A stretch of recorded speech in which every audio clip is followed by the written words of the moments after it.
खुलुमबाय गोजोन फुंबिलिनि गासैबो बड'लेण्ड बुब्लिनि अनसायगिरिफोरखौ बरायग्रोबाय। दिनै 17 जानुवारि सनिबारनि फान्जामुथिखौ फरायथिनो लादों आं उदांस्रि मुसाहारिया। फान्जामुथिनि गिबियाव दं मेष राशि।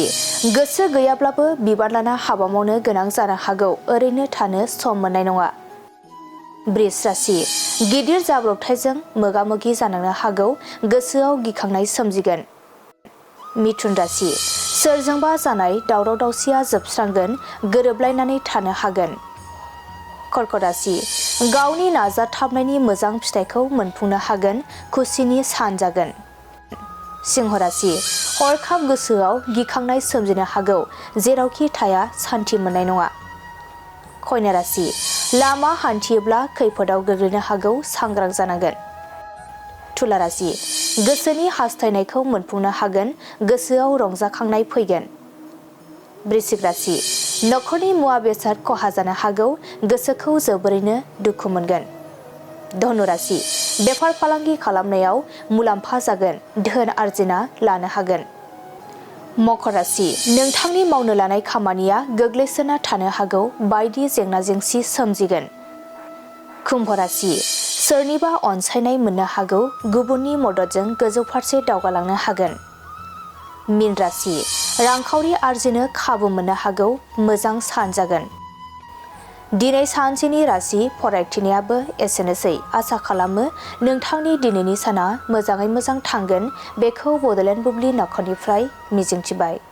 गोजोन्थों।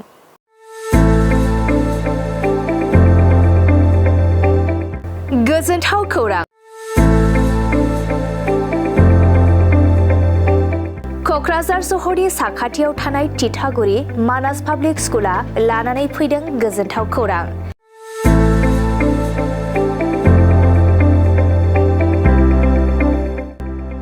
मानास पाब्लिक स्कुला गुन गोनां सोलोंथाइ बोसोरनि नार्सारिनिफ्राय थाखो 9 सिम फरायसा फरायसुलिफोरनि गोदानै 2026-27 मायथाइनि गोदानै मुं थिसननायनि खाबुफोर होगासिनो दं। गुन गोनां सोलोंथाइ होनायजों लोगोसे तितागुरि मानास पाब्लिक स्कुलाव basic computer education, English speaking environment आरो मोजां सोलोंथाइ गोनां फोरोंगिरिफोर दं। फरायसा फरायसुलिफोरनि थाखाय सोलोंथाइ लानायजों गोबां मोजां खाबुफोर दं, जेरै यगानि खाबु आरो हिन्जावसा आरो हौवासाफोरनि थानायनि थाखाय सेपारेट हस्टेलनिबो खाबुफोर दं। नोंथाङा आबुङै मिथिबावनो थाखाय थोंजोङै नैबे 600083286000489621 आरो 9101008849 जानबुं नम्बराव खौरां लाहरनो हागोन।